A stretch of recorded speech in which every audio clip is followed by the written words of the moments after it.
In this presentation, I demonstrate how to import a layout drawing into TileFlow. Importing the drawing and using it as a background layout can significantly speed up the process of building the TileFlow model.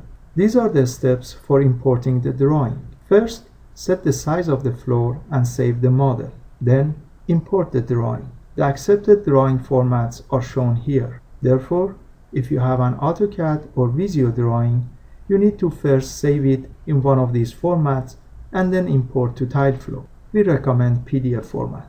Then move and pin two anchors that TileFlow provides to locations on the drawing with known coordinates. Finally, position and scale the drawing on the floor such that the anchors are placed in the right locations. Now I demonstrate these steps. I have already defined the size of the floor and saved the model. Let me turn it to the plan view. If you are not sure about the size of the floor before importing the drawing, use your best estimate. You can adjust the size of the floor after importing the drawing. If the drawing has partial tiles on the bottom and or left side, you need to account for them before importing the drawing. In order to create partial tiles, use Edit Floor Properties tool and drag the red handles at the bottom and left side of the floor. The drawing I'm going to import does not have any partial tile, so I remove the partial tiles.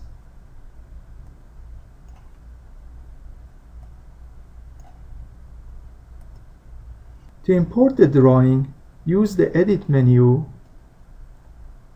and select Import a Layout Drawing. The drawing I'm going to import is a sample drawing available in TileFlow 5.2, and you can use it for practice. I import the PDF format. You can see that the scale in the drawing is different from the scale in the TileFlow model. Then I use the Edit menu and select Move Anchors.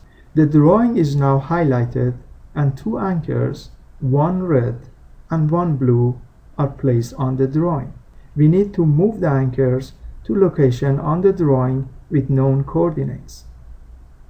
If grid lines are shown, then the cross sections of the grid lines are ideal locations. Otherwise, you can use the corner of objects such as rooms, crack units, and server racks to pin the anchors.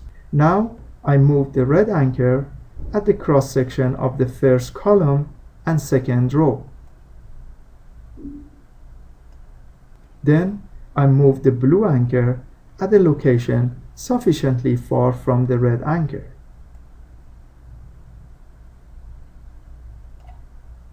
I use the mouse wheel to pan and zoom in.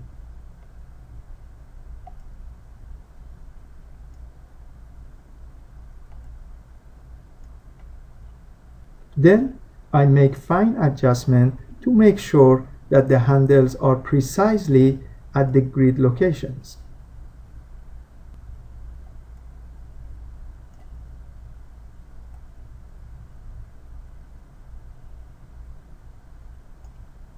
This is very important. Otherwise, the grid lines on the drawing and the grid lines on the TileFlow model are not going to coincide. Now we are at the final stage. I use the Edit menu and select Position the Layout Drawing. The floor grid in the TileFlow model is now highlighted. To complete the import, we can drag the anchors and place them at the right location in the TileFlow model. Or we can simply type the coordinates of the anchors in this dialog. In this case, the coordinate of the red anchor are 2 feet in the x direction and 4 feet in the y direction. For the blue anchor, only the x coordinate is needed, which is 26 feet. Now I click Apply and then Fit to Window. You can see that the drawing grid lines perfectly coincide with the TileFlow grid lines. By clicking on the Select tool, TileFlow crops the drawing and removes the areas outside the floor. Now that the import is completed, we can efficiently place objects on the floor. Let me do that by placing the storage room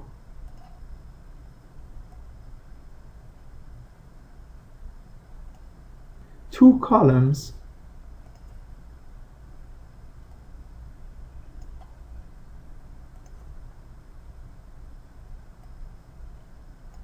and a couple of crack units.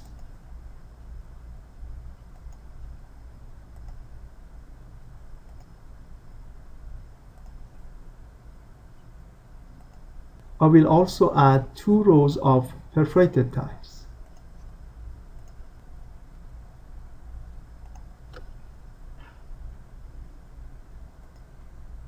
We are off to a good start. Thank you for watching.